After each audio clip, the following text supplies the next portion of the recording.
আপনারা শুনছেন 221B Harrison road. বাংলার ভূত, বাংলার ভয়। উল্টোপাল্টা গল্প নয়। আমি প্রত্যয়। আর আমার সাথে আছে সুমিতেন্দ্র।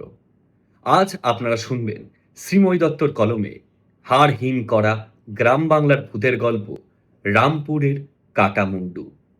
বিভিন্ন চরিত্রে রয়েছে সৌরভ ধনী সাহা, সুমিতেন্দ্র আর আমি প্রত্যয়।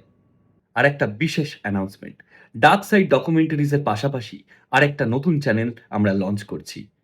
সেই চ্যানেলে আপনারা বিভিন্ন রকম ক্লাসিক গল্প, অ্যাডভেঞ্চার স্টোরিজ বা ক্রাইমের গল্প শুনতে পারবেন। চ্যানেলটার নাম bed time stories by 221B Harrison road. Link ডেসক্রিপশনে দেওয়া থাকলো। তাহলে চলুন শোনা যাক আজকের পর্ব শ্রীময়ী দত্তর লেখা গ্রাম বাংলার ভূতের গল্প রামপুরের কাটামুন্ডু।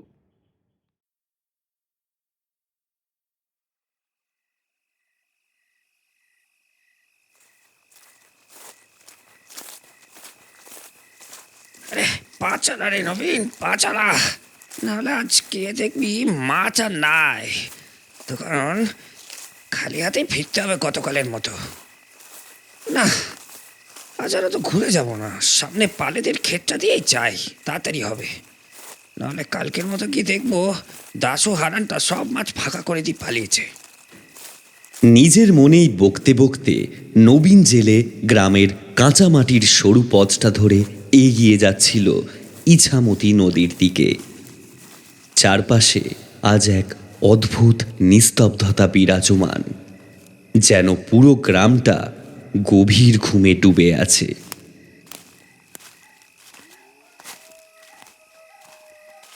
দূরে কোথাও একটা রাত জাগা কুকুর মাঝে মাঝেই ডেকে উঠছে, কিন্তু পর মুহূর্তেই আবার যেন সব চুপচাপ। একে পাড়াগাঁয়ের এলাকা, তার ওপর আবার অগ্রহায়ণের শেষের দিক। এখন যেন রাতের হাওয়ায় কেমন একটা শুকনো শীতের ছোঁয়া। সেই ঠান্ডা বাতাস গায়ে লাগতেই নবীন তার পুরনো গামছাটাকে আরো শক্ত করে জড়িয়ে নিল কাঁধে। ভোরের আলো ফুটতে এখনো অনেক দেরি। আজ আকাশটাও অস্বাভাবিক রকমের অন্ধকার। ঘোর অমাবস্যা বলে চাঁদেরও আজ দেখা নেই। তারার আলো আজ যেন কেমন মলিন হয়ে গেছে কুয়াশার চাদরে ঢাকা পড়ে। না, আজ আর তো ঘুরে যাব না, সামনের পালদের ক্ষেতটা দিয়ে যাই, তাড়াতাড়ি হবে। নাহলে কালকের মতো গিয়ে দেখবো দাসু হারানটা সব মাছ ফাঁকা করে দিয়ে পালিয়েছে বেটা।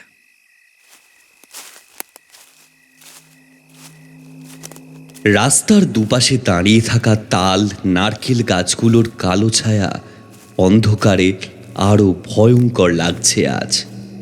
তবে নবীনের তাতে অবশ্য খুব একটা ভ্রুক্ষেপ নেই। এই নদী তারও মতো অনেক জেলের পরিবারের পেটের ভাত জোগায় সারা বছরের। তাই ঝড় বৃষ্টি রাত ভোর কিছুই দেখে না নবীনের মতো জেলেরা। আজ আবার তাড়াহুড়োতে হাতের টর্চটাও ফেলে এসেছে নবীন বাড়িতে। এখন ফিরে গিয়ে টর্চ নিয়ে আসাটা বোকামো, তাই আর বাড়িতে না ফিরে সে পালদের ক্ষেতের পথটাই ধরল।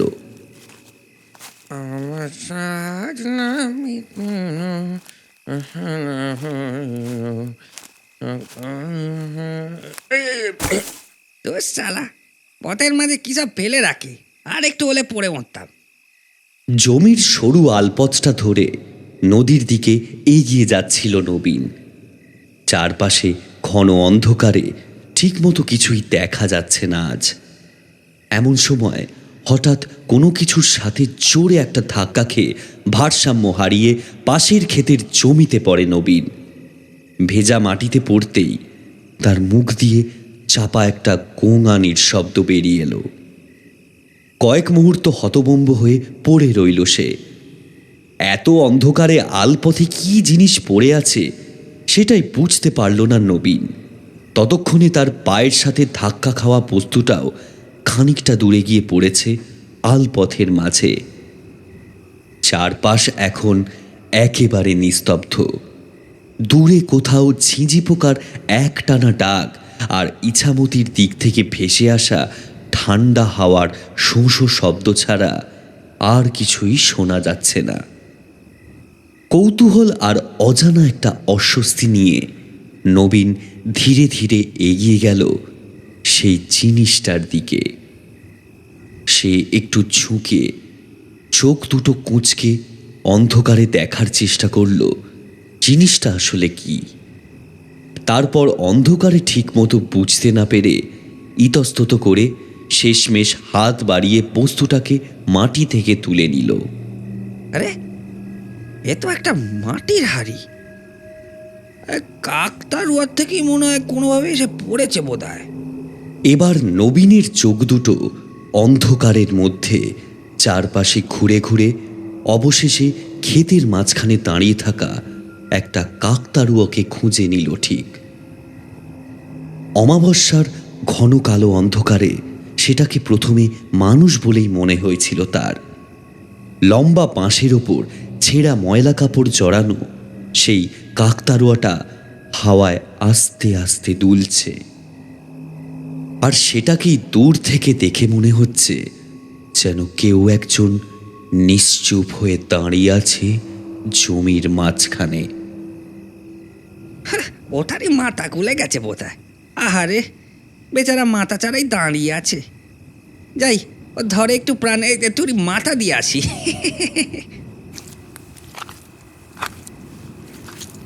এরপর ক্ষেতের মধ্যে নেমে কাকতাড়ুয়ার দিকে এগোতে থাকে নবীন।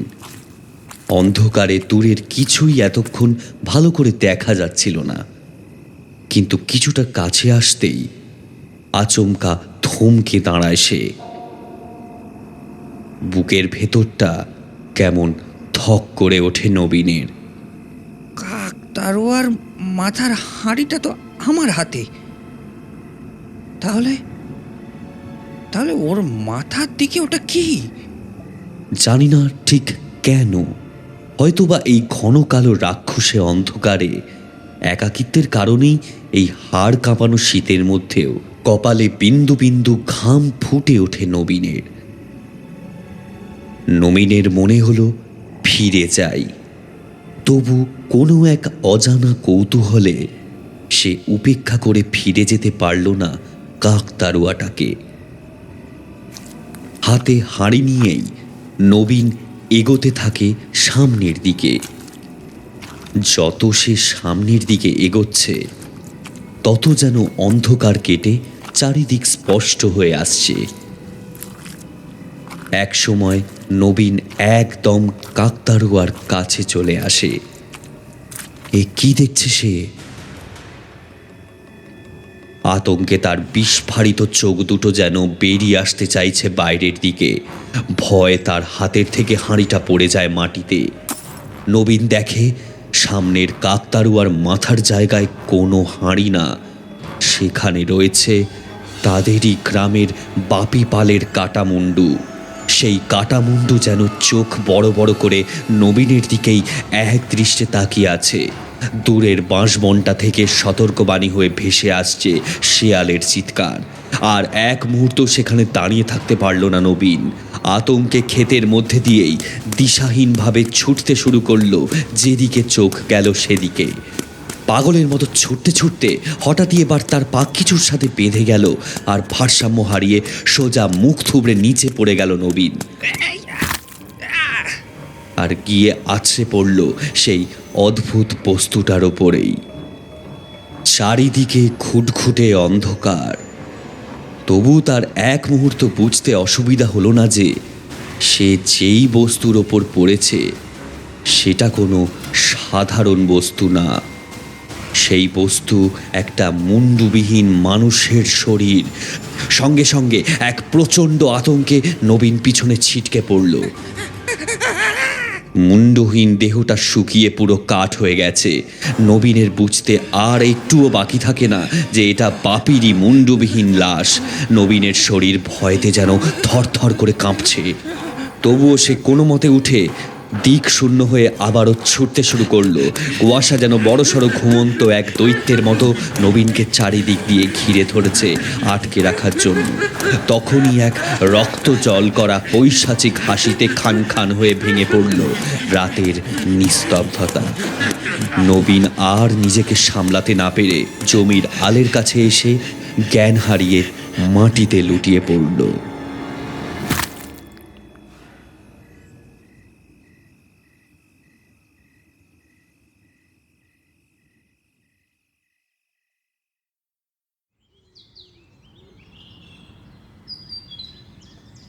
গ্রামের মোড়ের মাথায় নিমাইয়ের ছোট্ট চায়ের দোকানটা এখন প্রায় ফাঁকাই। শীতের সকালের কুয়াশায় চারপাশটা এখনো পুরোপুরি পরিষ্কার হয়নি। বাঁশ আর টিনে ঘেরা দোকানটার সামনে মাটির উনুনে ধিকি ধিকি করে আগুন জ্বলছে। তার উপর রাখা কালো কেটলি থেকে একটানা ধোঁয়া উঠছিল আকাশের দিকে। চারদিক হালকা চায়ের গন্ধ আর জ্বলন্ত কাঠের ধোঁয়ার মিশ্রণে এক আলাদা গ্রামের সকালের আবহ তৈরি হয়েছে। সামনের পুরনো কাঠের বেঞ্চিটাতে রোজকার মতোই চায়ের কাপ হাতে একা বসে আছেন গ্রামের ডাক্তারবাবু নিশিকান্ত মল্লিক। গায়ে মোটা চাদর জড়িয়ে ধোঁয়া ওঠা চায়ে আস্তে আস্তে চুমুক দিচ্ছেন তিনি। প্রথম কথাটা পারল নিমাই। কি বাবু, আজ আপনার সঙ্গীরা এলো না যে? সে আসবে ঠিক ওরা, যা ঠান্ডা, ঘুম থেকে উঠতে কি আর ইচ্ছে করে বল? তা ঠিক বলেছেন, কিন্তু আপনারা সকালে না আসলে ঠিক ভালো লাগে না আমার। আপনারা ছাড়া আমার দোকানের আড্ডাটা ঠিক জমে না। কি ভালো লাগে না রে নিমাই? নিমাই আর নিশি ডাক্তারের গল্প চলছিল, তারই মাঝে দোকানে হাজির হলেন গ্রামের প্রধান নারায়ণ ভট্টাচার্য। এ যে মশাই, আপনারা এসে গেছেন? হ্যাঁ, নিমাই এতক্ষণ আপনারা না আসার দুঃখই করছিল আমার কাছে। আরে দুঃখ করিস না, এবার আমাকে তোর হাতের একটা সুন্দর দুধ চা খাওয়া দি কি। এখনো তুমি বসো, আমি এখনই নিয়ে আসছি। নিশি ডাক্তার বাকিদের বিষয়ে কিছু জিজ্ঞাসা করতে যাচ্ছিলেন নারায়ণ খুড়োর কাছে।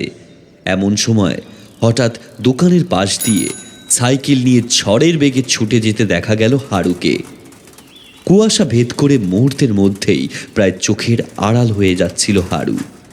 সেটা দেখেই নারায়ণ খুড়ো চায়ের কাপ নামিয়ে জোরে হাঁক পারলেন। এ কি রে হারু, অত সকালে কই যাস ওদিকে? তোমরা শোনোনি, পালেদের খেতে একটা মুন্ডু কাটা লাশ পাওয়া গেছে তো। ওখানে আমাদের নবীন জেলেও জ্ঞান হারিয়ে পড়ে আছে সারা রাত। সুখেন সবার প্রথম দেখতে পায় আর তারপর সকলকে সেখানে জড়ো করে। আমি যাই গো, পরে কথা বলবো। আর পারলে তোমরাও ওখানে আসো।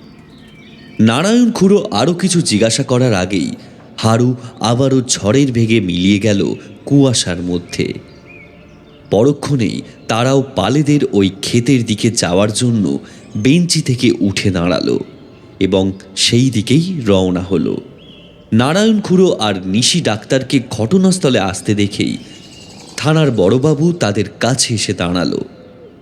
এ গ্রামের সকলেই গ্রাম প্রধান নারায়ণ ভট্টাচার্য আর ডাক্তার নিশিকান্ত মল্লিককে খুব সম্মান করে চলে। ইতিমধ্যেই গ্রামের বেশ কিছু লোক ভিড় করে দাঁড়িয়ে আছে যেখানে সুখেনকে জিজ্ঞাসাবাদ করা হচ্ছে সেখানে। থানার বড়বাবু এসে নারায়ণ খুড়োকে বললেন, খুব বাজেভাবে খুন করা হয়েছে নারায়ণবাবু। কাল লাশ শনাক্তকরণ সম্ভব হয়েছে? হ্যাঁ, সুখের নামের একটা ছেলেই প্রথমে সবটা দেখেছে। সেই বলল লাশটা বাপি পালের। আরে হ্যাঁ, অল্প বয়সে ছেলেটা প্রাণ হারালো। তার নবীনের জ্ঞান ফিরেছে?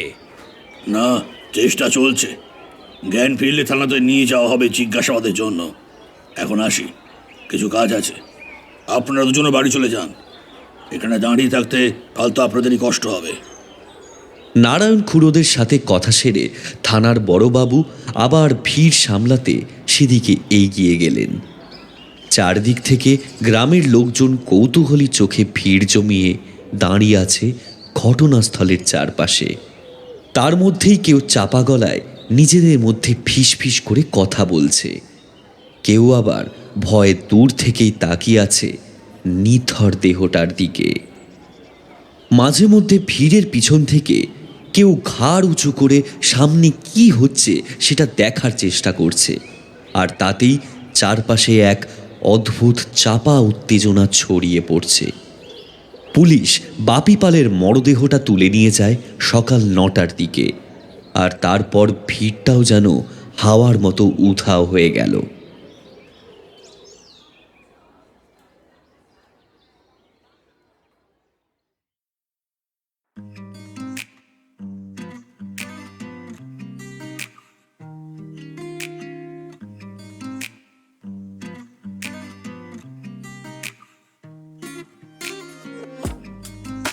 গ্রামের ধনী ব্যবসায়ী তপন মাইতি সামান্য টাকা ধার দিয়ে সেই টাকা 4 গুণ সুদে কিভাবে আদায় করতে হয় তা নিয়ে আশেপাশের কয়েকটা গ্রামেও তার বেশ নামডাক আছে। শহরেও নাকি তার বড়সড় ব্যবসা রয়েছে, তবে সেই ব্যবসা ঠিক কিসের তা গ্রামের কেউই স্পষ্ট করে জানে না। এই নিয়েই লোকের মধ্যে চাপা নানা গুঞ্জন শোনা যায় মাঝে মাঝে।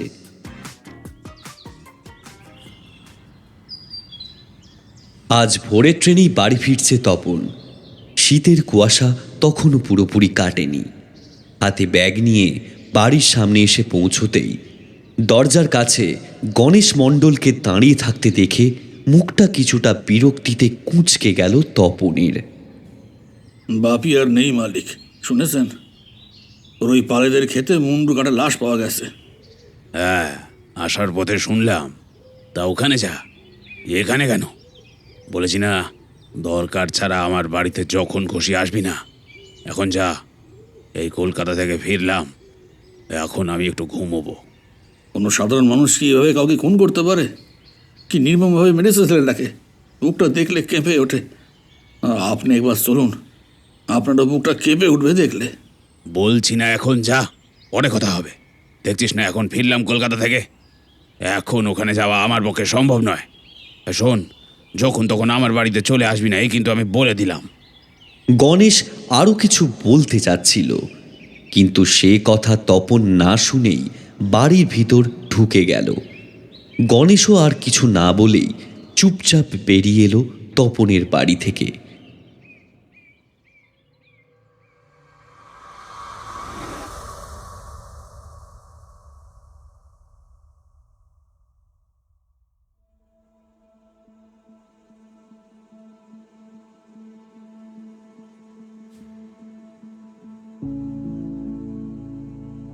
নিশিকান্ত মল্লিকই এ গ্রামের একমাত্র ডাক্তার। এই গ্রামেরই ছেলে সে। বহু বছর আগে ডাক্তারি পড়ার জন্য কলকাতায় গিয়েছিল নিশিকান্ত। পড়াশোনা শেষ করে সেখানে 2-3 বছর প্র্যাকটিসও করেছিল, কিন্তু শহরের জীবন কোনোদিনই তাকে টানতে পারেনি। শেষমেশ সব ছেড়ে সারা জীবনের জন্য আবার নিজের গ্রামেই ফিরে আসে মানুষের সেবা করতে। বাবা মা অবশ্য দুজনেই অনেক বছর আগেই মারা গেছেন। তারপর থেকে একাই থাকে নিশিকান্ত। বিয়েও করেনি সে।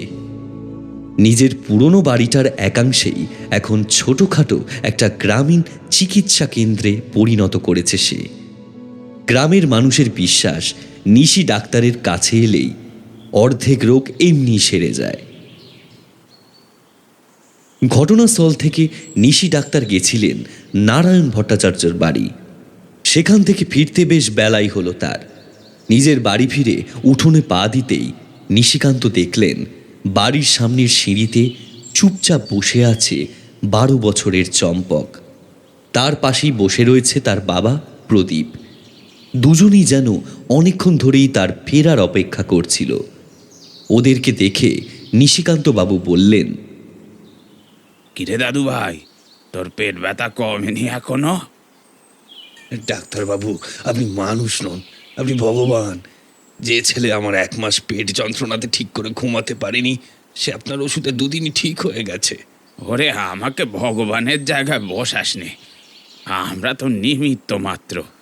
তিনি আমাদের দিয়ে সব করিয়ে নিচ্ছেন, আর মানুষকে কষ্ট থেকে একটু মুক্তি দেওয়া, ওটাই তো আমার কাজ রে। না ডাক্তারবাবু, আপনি সত্যি ভগবান। আপনার জন্য সামান্য ওই মিষ্টি এনেছি, এটা আপনি নিন। সবটাই তো জানেন। একটা ছেলে কোথায় চলে গেল রাগ করে, আর এলো না। কলকাতার কলেজে পড়তে পাঠানোই বোধহয় ভুল হয়েছিল। আপনি যে আমার ছোটটাকে অন্তত বাঁচিয়ে দিলেন, এর জন্য আমি আপনার কাছে চিরকৃতজ্ঞ হয়ে থাকবো। কাঁদিস না রে প্রদীপ, আর কাঁদিস না। তোর ছোট ছেলেটাকে মানুষ কর ভালো করে। তোর বড় ছেলেও একদিন ঠিক ফিরে আসবে। রাগ করে আর কতদিন থাকবে মা বাবার থেকে দূরে। আর যা, এখন ছেলেটাকে নিয়ে বাড়ি যা। এত বেলা অবধি একটা বাচ্চাকে নিয়ে কেউ এভাবে বসে থাকে? আসি ডাক্তারবাবু, আপনি মিষ্টিটা কিন্তু খেয়ে নেবেন। আয় রে আয় বাবা আয়। করজোড়ে প্রণাম জানিয়ে প্রদীপ এবার তার ছেলেকে নিয়ে চলে গেল নিশি ডাক্তারের বাড়ি থেকে। আর নিশি ডাক্তার বাড়ির ভেতর ঢুকে গেল।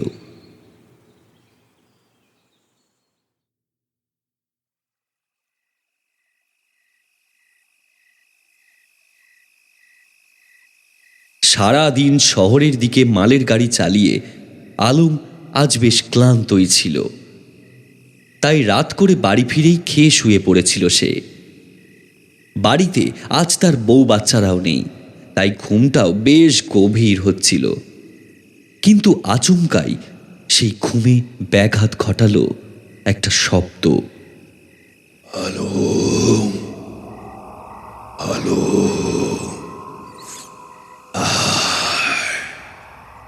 এদিকে এই রাতে আবার কে এলো? যাই। আলম বাড়ির বাইরে এসে দাঁড়ালো। কই, কোথাও তো কেউ নেই। এই কোন ব্যাটে রে এত রাইতে আমার লগে মস্করা করছো?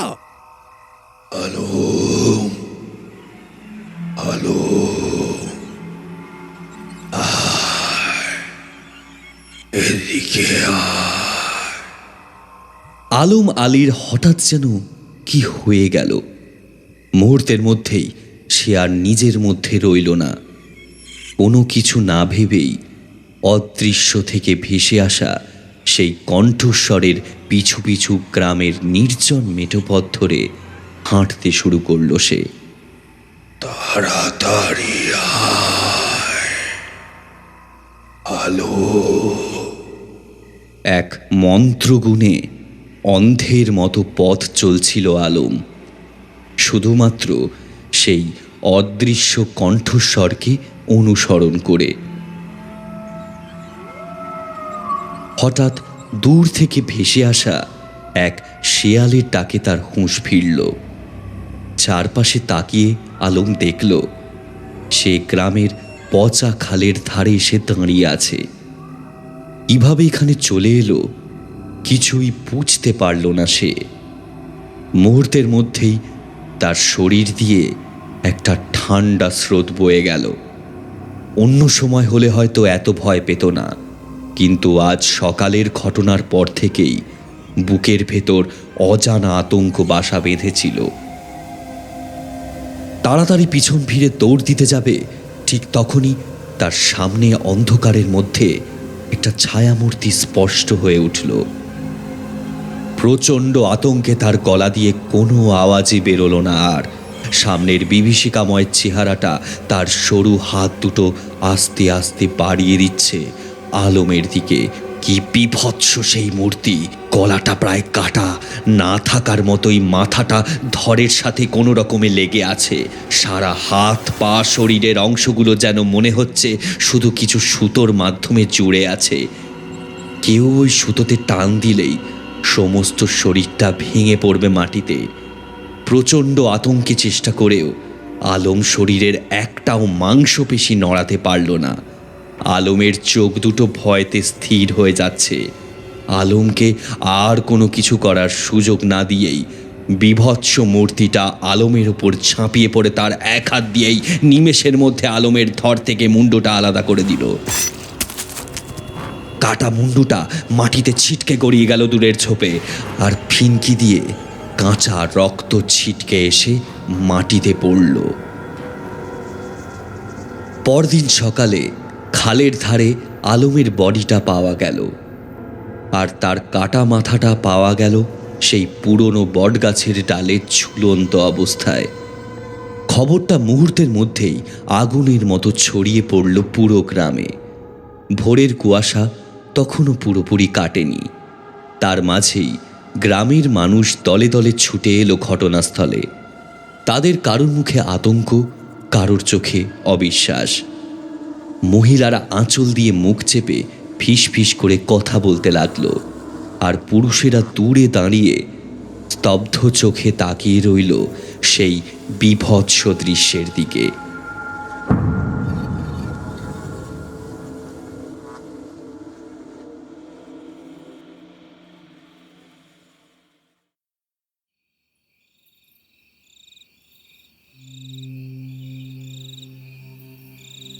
ওই দিনই সন্ধ্যাবেলায় গ্রামের মাঝখানে থাকা কৃষ্ণচূড়া গাছটার তলায় জড়ো হয়েছে বেশ কয়েকজন গ্রামবাসী।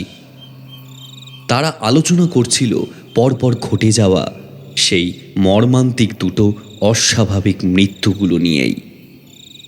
চারদিকে একটা চাপা আতঙ্ক ছড়িয়ে আছে। এর মধ্যে নিশিকান্তবাবু বললেন, নির্ঝঞ্ঝাট একটা গ্রাম ছিল আমাদের এই রামপুর। কি যে হলো হঠাৎ করে! সে তুমি যাই বলো ডাক্তার কাকা, যারা মরেছে তাদের গ্রামে কিন্তু খুব একটা ভালো নাম ডাক ছিল না। দুটোই সবসময় মদ খেয়ে পড়ে থাকতো, বাড়িতে বউ পেটাতো, সবই তো জানো। হারুর এই কথাতে এবার গ্রামের আরও এক বাসিন্দা গোপাল, সেও সম্মতি জানিয়ে বলল, এই ঠিক বলেছিস একদম। সারাদিন কিচ্ছু তো করতে দেখিনি কখনো। তপন মাইতির সাথে থেকে দিন দিন ফুলে ফেপে উঠছিল দুটোই। সে যাই বলল, মানুষ খারাপ হলেও তার কি এভাবে মৃত্যু কাম্য? চোখগুলো দিয়ে যেন মৃত্যুর পরেও ভয় ঠিকরে বেরোচ্ছিল। কিসের যে কালো ছায়া পড়লো আমাদের রামপুরে এ জানি বাবা। 2 বছর ধরে এই মাসের পর মাস মানুষ উধাও হয়ে যাচ্ছে, পুলিশ কিচ্ছু করতে পারছে না। তার উপর আবার এই মৃত্যু মিছিল শুরু। খুড়ো, তুমি আর ডাক্তার কাকা খুব ভালো মানুষ, তাই খারাপ মানুষও তোমাদের কাছে খারাপ নয়। কিন্তু বাকি দুনিয়া তো এভাবে দেখবে না খুড়ো।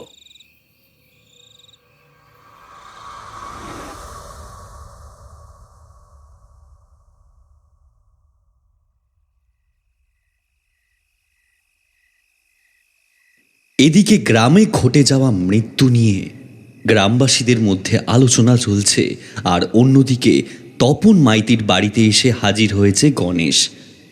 সন্ধ্যার অন্ধকার তখন ধীরে ধীরে পুরো গ্রামটাকে গ্রাস করে নিয়েছে। তপন মাইতির বাড়ির উঠোনের এক কোণে কুপির আলো দপদপ করে জ্বলছিল, আর বাইরের ঘরে আরাম কেদারায় আধ শোয়া হয়ে বিশ্রাম করছিল তপন মাইতি। এমন সময় ঘরের দরজার কাছে কারোর ছায়া পড়ল, আর তখনই ঘরে প্রবেশ করল গণেশ। তার মুখটা অস্বাভাবিক রকম গম্ভীর দেখাচ্ছে। সে এসেই শান্ত গলায় বলল, আর যেভাবে চুপ করে বসে থাকা যায় না মালিক। আপনি আমাকে এই গ্রাম থেকে আমার পরিবার সহ বাইরে পাঠিয়ে দেওয়ার ব্যবস্থা করুন, একটা বাড়ির ব্যবস্থা করে দিন। এভাবে হুট করে যে ঘরে ঢুকে এলি জিজ্ঞাসা না করে, আর দুজন মরল না মরল তাতেই তো রাত্তারাম খাঁচা ছাড়া জোগাড়। আমি তো এখানেই আছি, আমি তো কোথাও যাচ্ছি না। আপনি থাকার হলে থাকুন এখানে, আমার মরার কোনো ইচ্ছা নেই। আমাকে খালি অন্য জায়গাতে বাসার ব্যবস্থা করে দিন, আর সাথে সাথে আমার পাওনা 5 লক্ষ টাকাও দিন। সে দেব বাড়ির ব্যবস্থা করে পড়ে, কিন্তু আবার টাকা কিসের? মগের মুলুক পেয়েছো নাকি শুয়ার? কিসের মগের মূল্য? ভালো ভালো বলছি মালিক, যা চাইছি তাড়াতাড়ি ব্যবস্থা করে দিন, নাহলে আপনার সমস্ত ভান্ডা কিন্তু সবার সামনে ভেঙে দেব। তাতে আমার সে ক্ষতি হবেই, কিন্তু আপনিও কিন্তু রেহাই পাবেন না। আজকের মতো চলে যাচ্ছি আমি। কালকের মধ্যে সমস্ত ব্যবস্থা করে না দিলে কিন্তু গ্রামের লোক সবটা জানবে।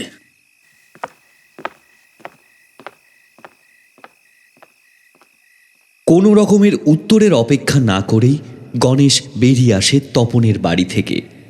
রাত তখন 9টা। রাস্তা পুরো ফাঁকা। সারা গ্রামকে এক অজানা আতঙ্ক ছেয়ে রেখেছে। তপন কিছুটা ভয়েই হেঁটে চলছিল বাড়ির পথে। এমন সময় পেছন দিয়ে ডাক এলো, ও দাদা, আপনি বুঝি ঘোষপাড়ার দিকে যাচ্ছেন? গণেশ পিছনে ফিরে তাকিয়ে দেখল একটা বছর 25-এর যুবক গায়ে মাথায় মোটা শাল মুড়িয়ে দাঁড়িয়ে আছে তার থেকে 10-12 ফুট দূরে। হ্যাঁ, ওদিকেই যাচ্ছি আমি। কেন? দাদা, আপনার সাথে আমি একটু যাব। আমার মাসির বাড়ি এই গ্রামে ঘোষপাড়াতেই। মাসি ফোনে বলেছিল এখানের অবস্থা, আর আমার আসার কথাও ছিল বিকেলে, কিন্তু গাড়ি দেরি করায় আস্তে আস্তে রাতও হয়ে গেল। আমার আমার আসলে খুব ভয় লাগছে। একটু আপনার সাথে আমি যাব। গণেশের এতক্ষণ একা যেতে কিছুটা ভয় লাগছিল, সাথে একটা সঙ্গী পেয়ে তাই মনে মনে খুশি হলো সে। চলুন, আমার কোনো অসুবিধা নেই। হাঁটতে হাঁটতে ওরা এসে পড়েছে গ্রামের পানা পুকুরটার কাছে। এখানে বসতি একটু কম। হঠাৎ করে গণেশের মনে হলো যে লোকটা তার পেছনে পেছনে আসছিল সে যেন আর নেই। পেছনের দিকটা যেন বড় নিস্তব্ধ লাগছে। তার সারা গায়ের লোম খাড়া হয়ে গেল কোনো এক অজানা ভয়ে। তার আর পিছন দিকে তাকানোরও সাহস হলো না, কিন্তু সে অনুভব করল তার কানের কাছে মুখটা এনে কেউ যেন ফিস ফিস করে বলছে, আমার সাথে যেতে তোর সত্যি কোনো অসুবিধা নেই তো? গণেশ আগে পিছে কিছু না ভেবে সামনের দিকে ছুটতে শুরু করলো। চারপাশে তখন ঘন অন্ধকার। গ্রামের সরু কাঁচা রাস্তার দুপাশে দাঁড়িয়ে থাকা বিশাল বাঁশঝাড়গুলো যেন হাওয়ার সঙ্গে তুলে তুলে কোনো অশুভ সংকেত দিচ্ছে। গণেশের বুকের ভেতরটা ধড়ফড় করছে, কপাল দিয়ে গড়িয়ে পড়ছে ঠান্ডা ঘাম। তবে কি এবার তার পালা?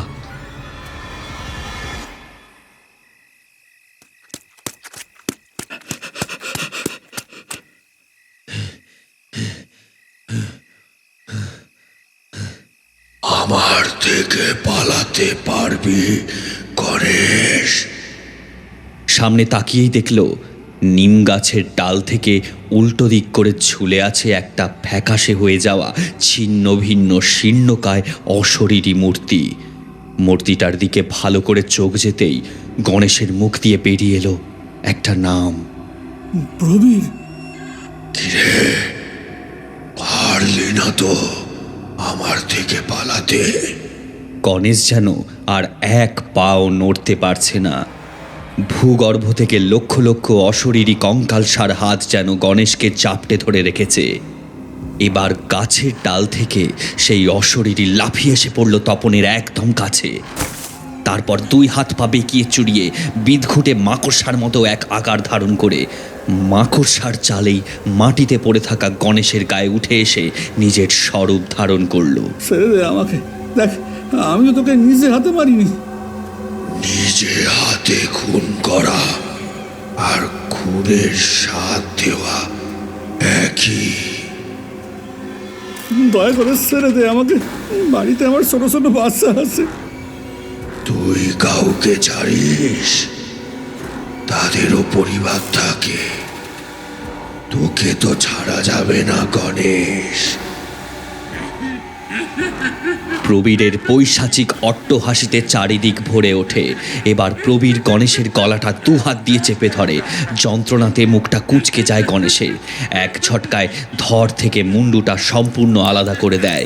মুন্ডুহীন ধরটা কাঁপতে কাঁপতে একসময় নিথর হয়ে পড়ে মাটিতে, আর কাঁটা মুন্ডুটা ফুটবলের মতো গড়িয়ে পড়ে পাশের পানা পুকুরে।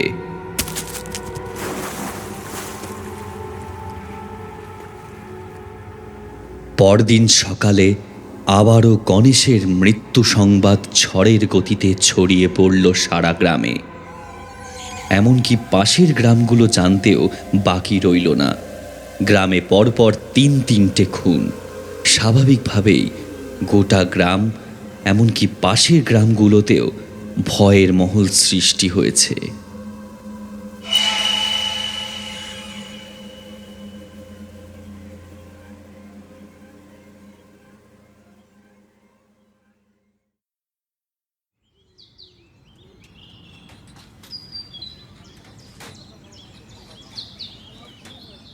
বিকেলবেলা নিমাইয়ের চায়ের দোকানের সামনে বসেছিল নিশি ডাক্তার, নারায়ণ খুড়ো, সাথে আরও কিছু লোক।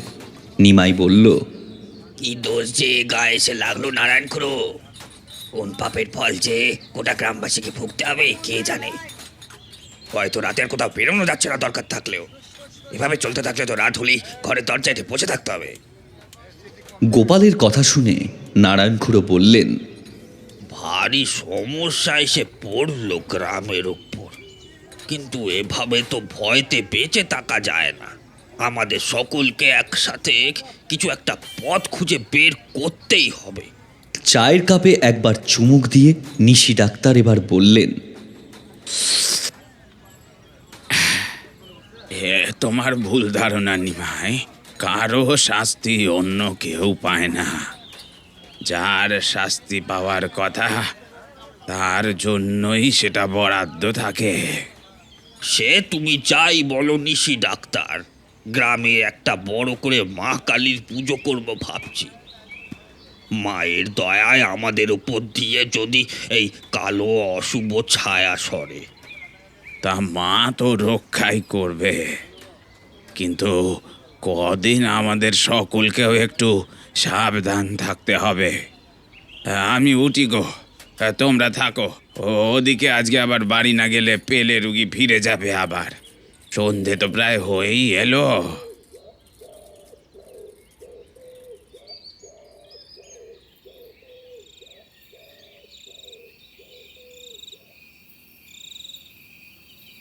নিশি ডাক্তার তার বাড়ির পথেই ফিরছিল। শীতের বিকেল তখন ধীরে ধীরে ফুরিয়ে এসেছে। গ্রামের চারপাশে কুয়াশার হালকা আস্তরণ নামতে শুরু করেছে।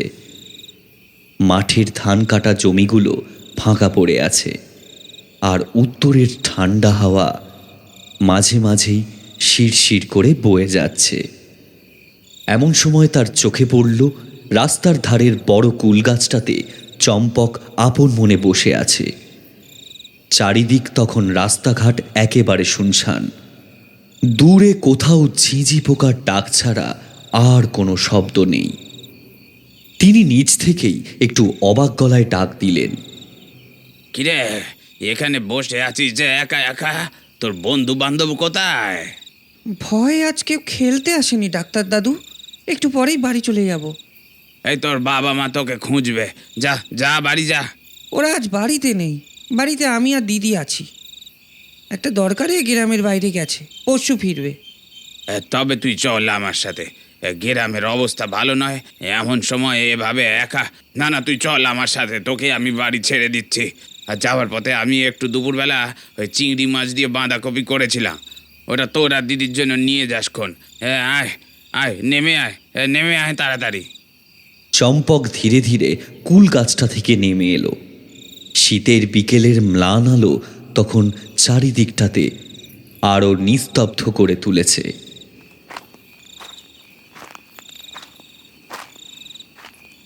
নিশি ডাক্তার সামনে হাঁটা দিলেন। চম্পকও চুপচাপ ডাক্তারবাবুর পাশে এসে হাঁটতে শুরু করল। গ্রামের সরু মাটির পথ ধরে দুজনে ধীরে ধীরে এগিয়ে চলল ডাক্তারবাবুর বাড়ির দিকে।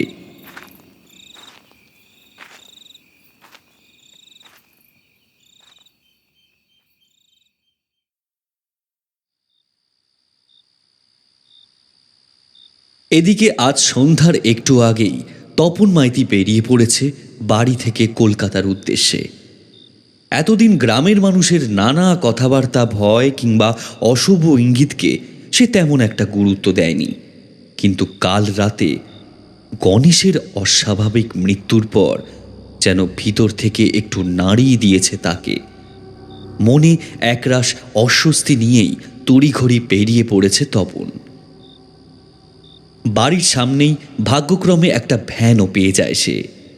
মোটা চাদরটা গায়ে ভালো করে জড়িয়ে সে উঠে বসে ভ্যানের ওপর। শীতটা এবার এরই মধ্যে বেশ জাঁকিয়ে বসেছে। বিকেল গড়াতেই কনকনে ঠান্ডা হাওয়া বইতে শুরু করেছে চারিদিকে। গ্রামের পথঘাট প্রায় ফাঁকা। দূরে গাছপালাগুলো কুয়াশা আর অন্ধকারের চাদরে ধীরে ধীরে ঝাপসা হয়ে আসছে। আকাশে তখনও পুরো রাত নামেনি, কিন্তু শীতের দিন বলে বিকেলের মধ্যেই চারদিক অন্ধকারে ঢেকে গেছে। কোথাও কোথাও বাড়ির উঠোনে কুপির আলো জ্বলছে, আর দূরে শোনা যাচ্ছে শিয়ালের ডাক। ভ্যানটা কাঁপতে কাঁপতে মাটির রাস্তা ধরে এগিয়ে চলেছে, আর তপনের বুকের ভেতর অকারণ একটা চাপা ভয় যেন ক্রমশ আরো ঘন হয়ে উঠছে। কি বাবু, এই ভর সন্ধ্যাবেলা বাইরে যাচ্ছেন, রাতে ফিরবেন কি করে? তোর অত কি? তোর যেটা কাজ সেটা কর। সে আমার যা কাজ আমি তো তাই করব। কিন্তু বাবু, কলকাতা পালালেই কি বেঁচে যাবেন? কি যা তা বলছিস? জানিস আমি কে? জানিস আমি কে? আর আমি যে কলকাতা যাচ্ছি তুই জানলে কি করে? ভ্যান চালক এতক্ষণ পুরো শরীরটা একটা মোটা ময়লা চাদর দিয়ে ঢেকে রেখেছিল। হঠাৎ কোথা থেকে এক দমকা শীতল হাওয়া এসে লাগলো তাদের সর্বাঙ্গে। মুহূর্তে ভ্যান চালকের গায়ের চাদরটা খানিকটা সরে গেল তার মুখের থেকে। ঠিক তখনই ভ্যান চালক ধীরে ধীরে ঘাড় ঘুরিয়ে তপনের দিকে তাকালো। সেই মুখ দেখেই তপনের বুকের রক্ত যেন হিম হয়ে গেল। তুই এই কি করে সম্ভব? তোকে তো আমি নিজে হাতে না না না, এ হতে পারে না, এ হতে পারে না। এই বলে এবার সে চলন্ত ভ্যান থেকে এক লাফ দিয়ে পড়ল কাঁচা রাস্তার উপর। রাস্তা থেকে উঠেই পালাতে যাবে, অমনি এক কালো অবয়ব ঘূর্ণির মতো তপনের চারিদিকে পাক খেতে লাগলো। কোনো বাতাস ছাড়াই গাছের পাতাগুলো তুলতে শুরু করেছে। তপন ভয়ে চিৎকার করে বলতে থাকে, দেখ, সেদিন তুই বাড়াবাড়ি না করলে তোকে তোকে আজ মরতে হতো না। তোকে তো আমি টাকাও অফার করেছিলাম, তুই না শুনে তুই আমার কথায় কান্না দিয়ে পুলিশকে জানাবি বললি। আমার মটকাটা অমনি গরম হয়ে গেল। কালো অবয়বটা এবার তপনকে কেন্দ্র করে আরও দ্রুত গতিতে ঘুরতে শুরু করলো। চারিদিকের ঠান্ডা হাওয়াগুলো যেন হঠাৎ পাগলের মতো ছুটে এসে এক ভয়ঙ্কর ঘূর্ণির সৃষ্টি করেছে তপনের চারপাশে। ভয় তার বুকের ধড়ফড়ানি ক্রমশ বেড়ে উঠতে লাগলো। চোখের সামনে সবকিছু ঝাপসা হয়ে যাচ্ছে তপনের, আর সেই ঘূর্ণায়মান কালো অবয়বটার ভেতর থেকে ভেসে আসছে চাপা বিকৃত এক হাসির শব্দ। ভুল হয়ে গেছে, ভুল হয়ে গেছে। রাগের মাথায় ছেড়ে দে, ছেড়ে দে আমাকে, ছেড়ে দে। ভুল, ওটা ভুল। আর রাগ, দেখবি এবার আমার রাগ। প্রবীর এবার তপনের শরীরটা হাওয়াতে তুলে উল্টো করে গাছের সাথে ঝুলিয়ে দিল। তপন ভয়তে চিৎকার করে বলতে থাকে, এ কাজ আমি ছেড়ে দিচ্ছি আজ থেকে। তুই আমাকে এবারের মতো ছেড়ে দে প্রবীর, তুই আমাকে এবারের মতো ছেড়ে দে। আমি পুলিশের কাছে, আমি গ্রামের সকলের কাছে গিয়ে সব স্বীকার করবো। আমাকে ছেড়ে দে ভাই, আমাকে প্লিজ ছেড়ে দে। সেদিন আমিও তোদের কাছে প্রাণের ভিক্ষা চেয়েছিলাম, দিয়েছিলিস ভিক্ষা। তোদের বেআইনি কাজ ধরে ফেলায় আমাকে সবাই মিলে খুন করলি। আমাকে ছেড়ে দে, আমাকে ছেড়ে দে। আমি সব স্বীকার করছি, সবার কাছে স্বীকার করছি, আমাকে ছেড়ে দে। হঠাৎ সেই কালো অবয়বটা ভয়ঙ্কর শক্তিতে তপনকে গাছের ডাল থেকে টেনে আছড়ে ফেলল নিচে। উল্টো হয়ে ঝুলে থাকার কারণে মাটিতে পড়তেই তপনের ঘাড় আর পিঠে প্রচণ্ড আঘাত লাগলো। কপালের পাশটাও সামান্য কেটে গেল। যন্ত্রণায় কাতরাতে কাতরাতে তপন উঠে দাঁড়ালো। তাড়াতাড়ি গিয়ে সবাইকে সবটা জানা, না হলে তোকেও কিন্তু তোর বন্ধুদের কাছে পাঠিয়ে দেব। তারপর আর পিছনে না তাকিয়ে প্রাণ ভয়ে দিশেহারার মতো গ্রামের দিকে ছুটতে শুরু করলো।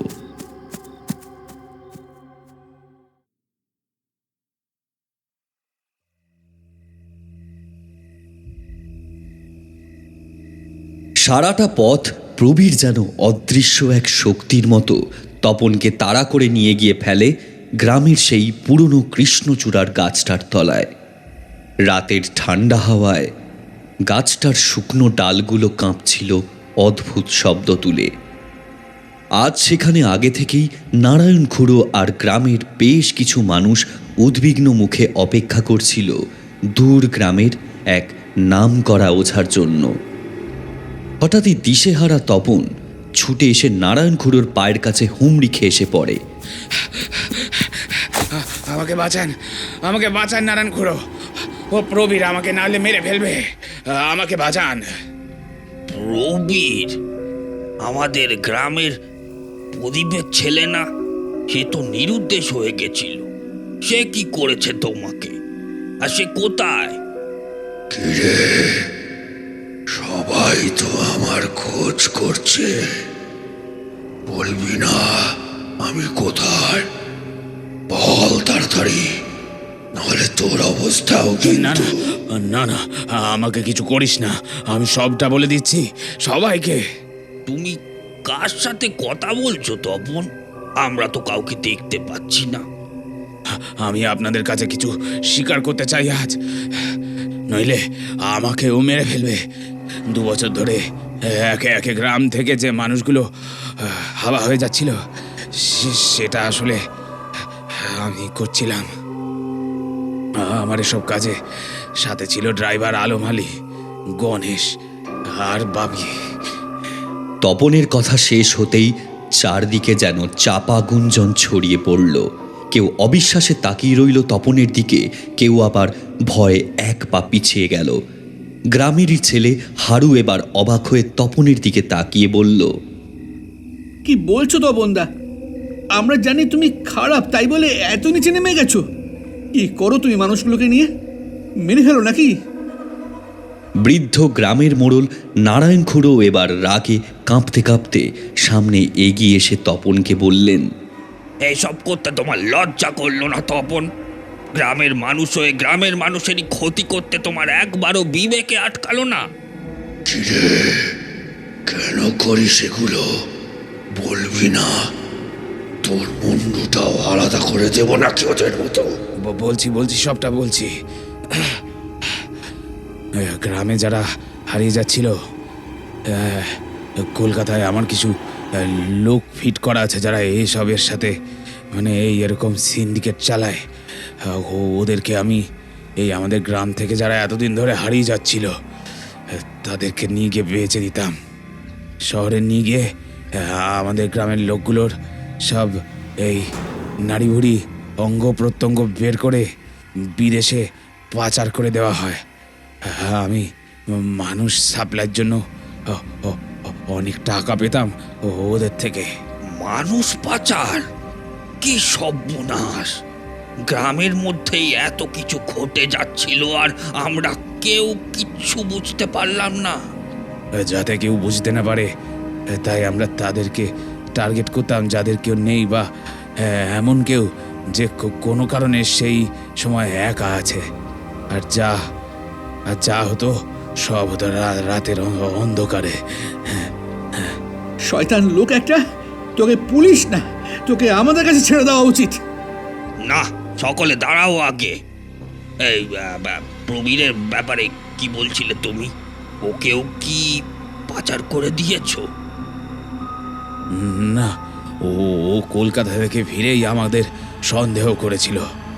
একদিন রাতে সন্দেহ করে বাপির পিছু নিয়ে আমাদের ডেরায় চলে আসে। টাকা দিয়ে মুখ বন্ধ করতে চেয়েছিলাম, শুনলো না। মাথাটা গরম হয়ে গেছিল। খুর দিয়ে এক কোপে গলার নলিটা আলাদা করে দিলাম। পরে বাপি গনসারা লাশটা আরো টুকরো টুকরো করে কেটে ওই ইচামদির জলে ভাসিয়ে দিয়ে এসেছিল।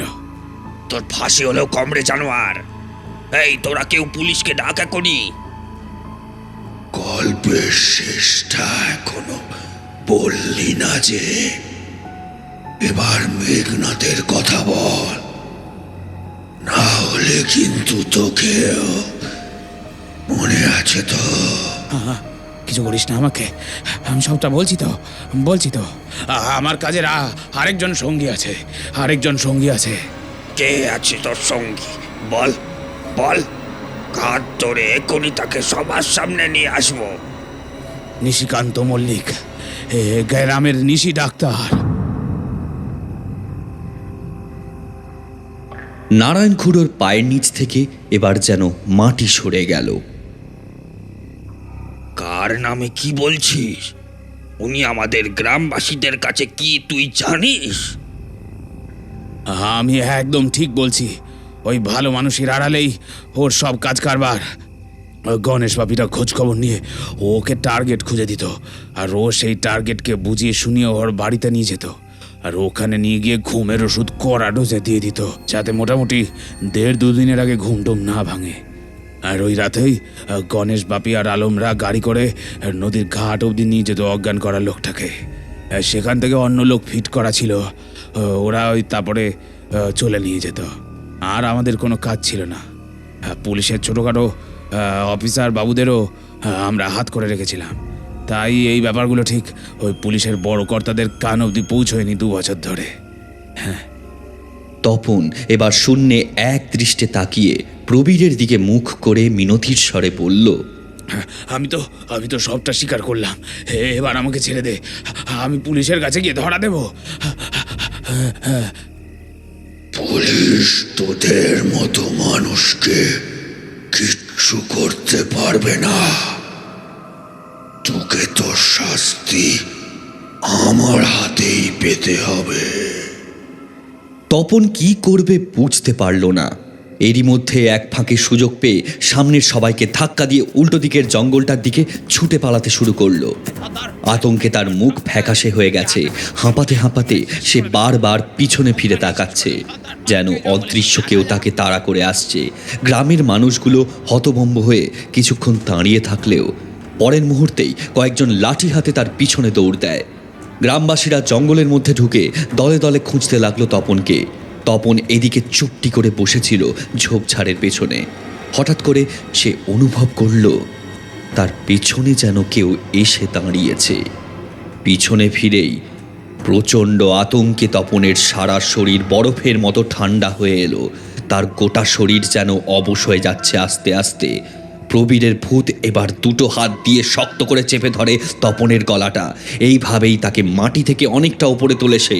সারা মুখটা তপনের নীল হয়ে যাচ্ছে। নিঃশ্বাস নিতে পারছে না তপন। শরীর পুরো শক্ত হয়ে যাচ্ছে কষ্টে। আর নড়াচড়া করার কোনো ক্ষমতাই রইল না তার। প্রবীর এবার এক টানে তপনের মাথাটা আলাদা করে দিল তার শরীর থেকে।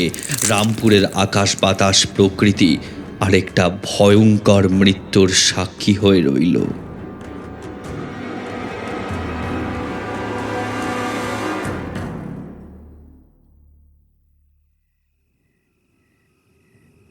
শীতকাল, কোথাও বৃষ্টির চিহ্ন নেই। তবুও সেই সন্ধ্যা থেকেই কারেন্টটা অফ করে রেখেছে আজ। নিশি ডাক্তার নিজের ঘরে শুয়েছিল। সারা ঘর অন্ধকার।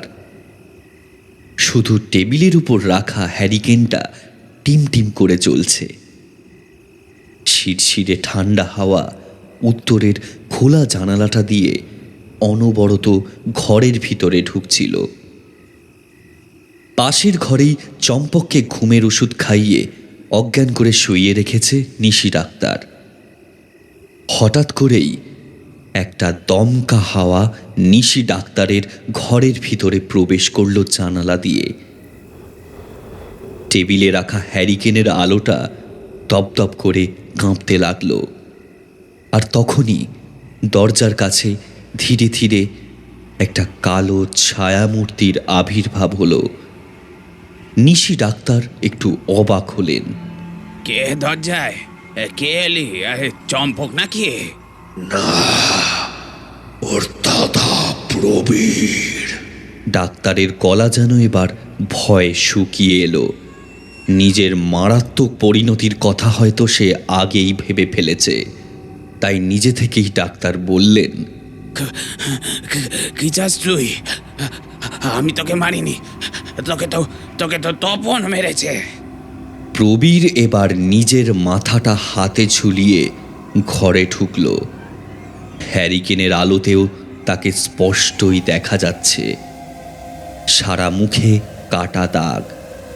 পুরো শরীরটা সাদা ফ্যাকাশে, শরীরে এক বিন্দুও রক্ত নেই, চোখ দুটো সম্পূর্ণ কালো, সেই চোখে কোনো মনি নেই। নিশি ডাক্তারের দিকে এক পা করে এগোতে থাকে প্রবীর। দেখো ওসব আমি ছেড়ে দিয়েছি। তোর ভাইকেও কাল ছেড়ে দেব, কথা দিচ্ছি। তুমি ওকেও ছাড়তে না নিশি ডাক্তার। তুমি তো জানতেই না তোমার ক্রাইম পার্টনার তপন এখন আর বেঁচে নেই, তাই বলি দেওয়ার জন্য আজও একটা ছাগল তৈরি করেছিলে। তাই তো আমার ভাইটাকেও ঘুমের ওষুধ খাইয়ে অচৈতন্য করে রেখেছ। আর তুমি আমাকে নিজে হাতে খুন করনি ঠিক, কিন্তু তুমি তো ওদের বুদ্ধি দিয়েছিলে আমাকে টুকরো টুকরো করে কেটে নদীতে ভাসিয়ে দিতে, যাতে আর কোনো প্রমাণ না থাকে। এসব এবার থেকে আমি ছেড়ে দেব। আমাকে ছেড়ে দে, আমাকে ছেড়ে দে এবারের মতো। তোমাকে এ গ্রামের মানুষ ভগবানের আসনে বসিয়েছিল, আর তপনরা তো খারাপ মানুষই ছিল, কিন্তু তুমি তো সব থেকে বড় বেইমানি করেছ এই গ্রামের সাথে। তোমাকে তো মরতে হবেই ডাক্তার। নিশি ডাক্তার ভয়ে এক ছুটে খাট থেকে নেমে দরজার দিকে যেতে গেল, কিন্তু সে পৌঁছানোর আগেই দরজাটা তার চোখের সামনে সজোরে বন্ধ হয়ে গেল। আতঙ্কে কাঁপতে কাঁপতে অসহায়ের মতো দরজার উপর দুম করে বাড়ি মারতে লাগলো সে। বাঁচাও, কেউ আমাকে বাঁচাও, এখান থেকে আমাকে বাইরে বার করো, বাঁচাও বাবা, বাঁচাও। নিশি ডাক্তারকে বাঁচানোর জন্য আজ আর কেউ ছিল না। প্রবীর ধীরে ধীরে এগোতে লাগলো ডাক্তারবাবুর দিকে। হ্যারিকেনের আলোটা কাঁপতে কাঁপতে একসময় সম্পূর্ণ নিভে গেল। মুহূর্তের মধ্যে সারা ঘর ডুবে গেল ঘন অন্ধকারে।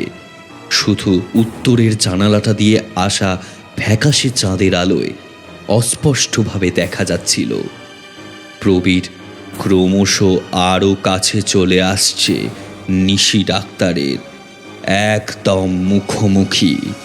আর তারপরেই প্রবীরের ভূত এক পলকেই নিশি ডাক্তারের ধর থেকে মুন্ডুটাকে ছিঁড়ে আলাদা করে দেয়, আর বাকি চারজনের মতোই।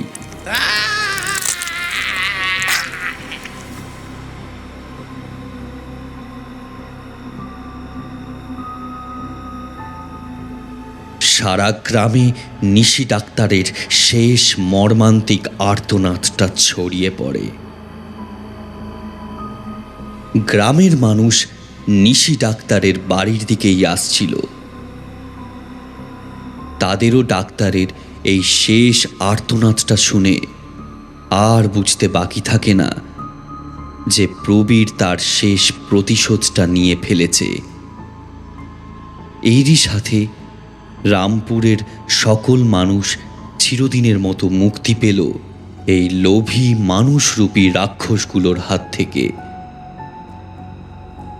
বহুদিন ধরে গ্রামের উপরে নেমে থাকা আতঙ্কের কালো ছায়াটা যেন সেদিন রাতেই মিলিয়ে গেল।